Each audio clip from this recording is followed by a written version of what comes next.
নমস্কার। Reserve bank থেকে একটি নতুন নিয়ম পাস করা হয়েছে, যেটি অবশ্য লাগু হবে কিছুদিন পর থেকে। সেখানে ব্যাংকের গ্রাহকদের অনেকটাই সুবিধা করে দেয়া হয়েছে। এই নিয়মগুলো আপনার অবশ্যই জানা দরকার, কারণ এতদিন পর্যন্ত আপনারা বিভিন্ন কারণে ব্যাংকে গিয়ে কিন্তু হ্যারাসমেন্ট হতেন। এই নিয়মগুলো আপনারা যদি জানেন তাহলে কিন্তু আপনাদের আর ব্যাংকে গিয়ে কোনো রকম হ্যারাসমেন্ট হতে হবে না। এখানে রিজার্ভ ব্যাংক থেকে কিছুদিন আগে কিছু নোটিফিকেশন জারি করেছিল, যেখানে ইনঅ্যাক্টিভ অ্যাকাউন্ট সম্পর্কে কিছু বলা হয়েছিল।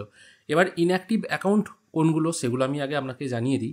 ইনঅ্যাক্টিভ অ্যাকাউন্ট হচ্ছে সেইগুলো যে অ্যাকাউন্টগুলো বহুদিন ধরে কোনো লেনদেন নেই, যার ফলে ব্যাংক সেই অ্যাকাউন্টগুলোকে মার্ক অ্যাজ ইনঅ্যাক্টিভ, মানে এই অ্যাকাউন্টগুলোয় যেহেতু কোনো রকম লেনদেন হচ্ছে না, তাই এই অ্যাকাউন্ট হোল্ডাররা আদৌ জীবিত আছেন কি না বা কী কারণে অ্যাকাউন্টগুলো মানে কোনো রকম লেনদেন হচ্ছে না, সেই জন্য সেগুলো স্টপ করিয়ে দেন। অ্যাকাউন্ট কিন্তু বন্ধ হয় না, অ্যাকাউন্টগুলো ইনঅ্যাক্টিভ হয়। ইনঅ্যাক্টিভ হওয়া আর বন্ধ হওয়া দুটো কিন্তু আলাদা জিনিস। বন্ধ হওয়া মানে কি, আপনার অ্যাকাউন্টটা টোটালি ক্লোজ করে দেওয়া হলো, সেই অ্যাকাউন্ট নাম্বার দিয়ে আপনি আর কোনো কাজই করতে পারবেন না। ইনঅ্যাক্টিভ কথাটির অর্থ হচ্ছে আপনার অ্যাকাউন্ট নাম্বারটি চালু আছে, আপনি যদি আবার ব্যাংকে যোগাযোগ করেন তাহলে কিন্তু আপনাকে সেই অ্যাকাউন্ট নাম্বারটি আবার ফিরিয়ে দেওয়া হবে ব্যাংকের পক্ষ থেকে। এবার নতুন কী কী নিয়ম চালু হয়েছে সেটা একবার আপনাদেরকে জানিয়ে দিই। প্রথম নিয়ম হচ্ছে, আপনি যদি আপনার অ্যাকাউন্টে, ধরুন আপনার একটা কোনো ব্যাংকে অ্যাকাউন্ট আছে, সেই অ্যাকাউন্টে 2 বছর কোনো প্রকার লেনদেন যদি না করেন, তাহলে ব্যাংক কিন্তু কোনো রকম চার্জ কাটতে পারবে না।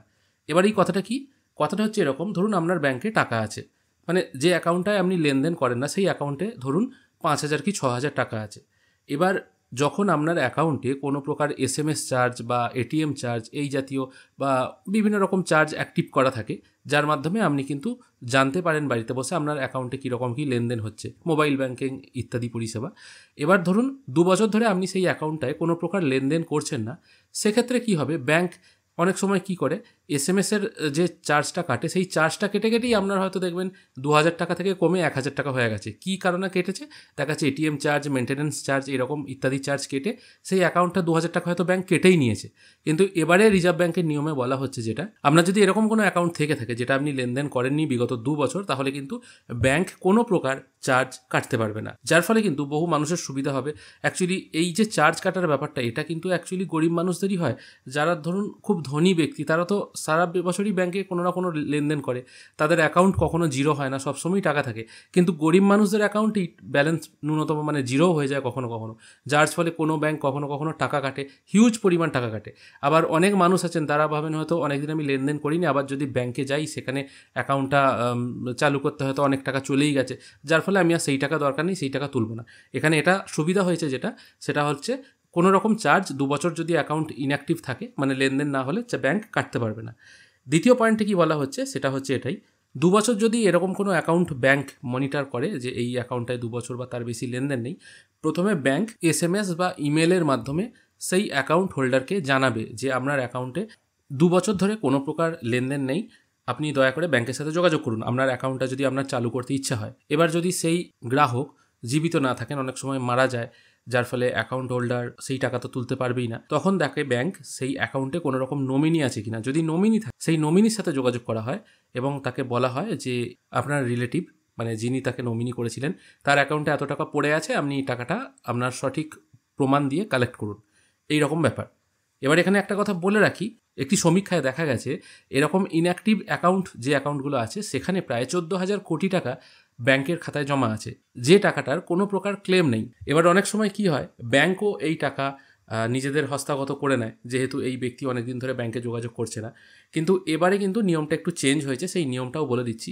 তার মানে আপনাকে বলে দিলাম, টোটাল প্রসেসটা হচ্ছে এটা, প্রথমে SMS বা ইমেলের মাধ্যমে মেসেজ পাঠানো হবে, সেখান থেকে যদি কোনো প্রকার রিপ্লাই না আসে গ্রাহকের কাছ থেকে, গ্রাহক যদি যোগাযোগ না করে ব্যাংকে, তাহলে কিন্তু তার নমিনিকে মেসেজ পাঠানো হবে।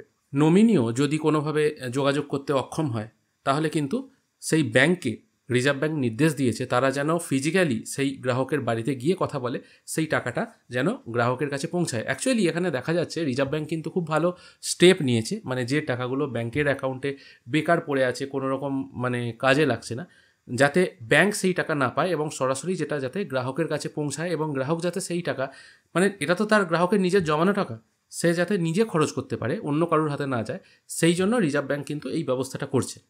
থার্ড একটা পয়েন্টে বলা হচ্ছে, 2 বছর পর যদি সেই গ্রাহক সেই অ্যাকাউন্টটি চালু করতে চায়, তাহলে কিন্তু ব্যাংক কোনো প্রকার চার্জ কাটবে না।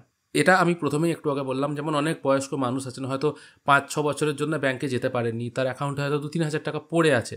এবার তারা মনে করছেন যে আমি যদি এখন ব্যাংকে যাই, ব্যাংক হয়তো বলবে এতদিন যেহেতু অ্যাকাউন্টটি বন্ধ ছিল এত টাকা জমা করুন, তবেই আপনার অ্যাকাউন্টটি চালু হবে, বা এত টাকা মানে অ্যাকাউন্টটা যেহেতু ইনঅ্যাক্টিভ আছে সেটা চার্জ লাগবে অ্যাকাউন্টটা চালু করার জন্য।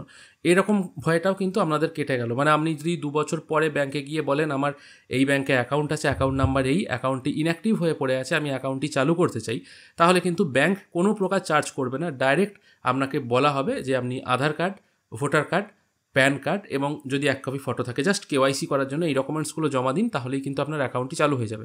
কোনো প্রকার চার্জ লাগবে না ইনঅ্যাক্টিভ অ্যাকাউন্টকে অ্যাক্টিভ করার জন্য। এ তো শুনলেন যদি ইনঅ্যাক্টিভ অ্যাকাউন্ট হয়ে থাকে তাহলে ব্যাংকের কি করণীয় আছে। এবার ব্যাংক যদি 2 বছর ধরে এরকম ইনঅ্যাক্টিভ অ্যাকাউন্টে মানে SMS বা ইমেলের মাধ্যমে কোনো রকম রিপ্লাই পাওয়া গেল না, নমিনির সাথেও ধরুন যোগাযোগ করা গেল না, এবং তার বাড়িতে গিয়েও কোনো রকম মানুষের সাথে যোগাযোগ করা গেল না যে সেই টাকাটা ওই ব্যক্তির উত্তরাধিকারী হিসাবে পাবেন আর কি, তাহলে সেরকম ক্ষেত্রে যদি 10 বছর ধরে কোনো ব্যাংক অ্যাকাউন্ট ইনঅ্যাক্টিভ হয়ে পড়ে থাকে, তাহলে সেই টাকা ব্যাংক কিন্তু নিজে ক্যাপচার করতে পারবে না। সেই টাকা রিজার্ভ ব্যাংকের যে ওয়েলফেয়ার ফান্ড আছে সেখানে ট্রান্সফার হয়ে যাবে, তখন কিন্তু আপনি সেই টাকা আর পাবেন না। এটার নিয়ম কিন্তু 10 বছর যদি কোনো অ্যাকাউন্ট ইনঅ্যাক্টিভ থাকে, 2-3 বছরের ক্ষেত্রে কিন্তু নয়। নর্মালি 2-3 বছর হলে ব্যাংক আপনার সাথে যোগাযোগ করবে, আপনিও ব্যাংকের সাথে যোগাযোগ করতে পারেন। ফ্রি অফ কস্টে আপনার অ্যাকাউন্ট কিন্তু রিকভার হবে, এবং যে টাকা ছিল সেই টাকাও কিন্তু আপনি ফেরত পাবেন বা তুলতে পারবেন। আর সবথেকে বড় সুবিধা যে বিভিন্ন রকম চার্জের নামে আপনার অ্যাকাউন্ট থেকে মানে বিভিন্ন রকম টাকা কাটা হয় 2 বছর ধরে ইনঅ্যাক্টিভ থাকলে, সেটাও কিন্তু কাটা হবে না। তার মানে এই সুবিধাগুলো পাবেন। তবে 10 বছরটা অনেকটা বড় ব্যাপার। যদি 10 বছর এরকম কেস থাকে তাহলে তো আপনার টাকা মানে চলেই গেল ধরুন রিজার্ভ ব্যাংকের ওয়েলফেয়ার ফান্ডে। এই টাইপের কিছু নিয়ম বলা হয়েছে। তাই আপনাদের যাদের এরকম কোনো অ্যাকাউন্ট আছে, যাদের অ্যাকাউন্ট ইনঅ্যাক্টিভ হয়ে গেছে ইউজ না করে, তাহলে কিন্তু আপনারা ব্যাংকে অবশ্যই তাড়াতাড়ি যোগাযোগ করুন, আপনারা ফ্রি অফ কস্টে এই টাকা ফেরত পেতে পারবেন। তবে এখানে একটা কথা বলে রাখি, এই যে নিয়মটা, এই নিয়মটা চালু হচ্ছে 1 এপ্রিল 2024 থেকে, এখনও পর্যন্ত চালু হয়নি। মানে নতুন যে ফিনান্সিয়াল ইয়ার শুরু হচ্ছে সেখানে কিন্তু এই নিয়মটা চালু হচ্ছে। আশা করি আপনারা এই ভিডিওটি থেকে বুঝতে পেরেছেন কী করে আপনারা ইনঅ্যাক্টিভ অ্যাকাউন্টকে আবার অ্যাক্টিভ করবেন। খুব ইজি প্রসেসের মাধ্যমে, document just Aadhaar card, PAN card, 1 copy photo, voter card হয়তো লাগলেও লাগতে পারে, এই ডকুমেন্টগুলোর মাধ্যমে কিন্তু আপনাদের ইনঅ্যাক্টিভ অ্যাকাউন্ট চালু করতে পারেন কোনো রকম হ্যারাসমেন্ট ছাড়াই। তা সত্ত্বেও কোনো ব্যাংক যদি এটা অস্বীকার করে, তাহলে আপনারা রিজার্ভ ব্যাংকের যে অফিসিয়াল ওয়েবসাইট আছে সেখানে মেলের মাধ্যমে জানাতে পারেন যে আমার ইনঅ্যাক্টিভ অ্যাকাউন্ট আছে, সেটা আমি অ্যাক্টিভ করতে চাইছি, কিন্তু ব্যাংক আমার সাথে কোনো রকম সহযোগিতা করছে না। আজকের ভিডিও এই পর্যন্তই। আশা করি ভালো লেগেছে। যদি ভালো লেগে থাকে অবশ্যই একটি লাইক করবেন। আর ভিডিও দেখার জন্য অসংখ্য ধন্যবাদ। ভালো থাকবেন।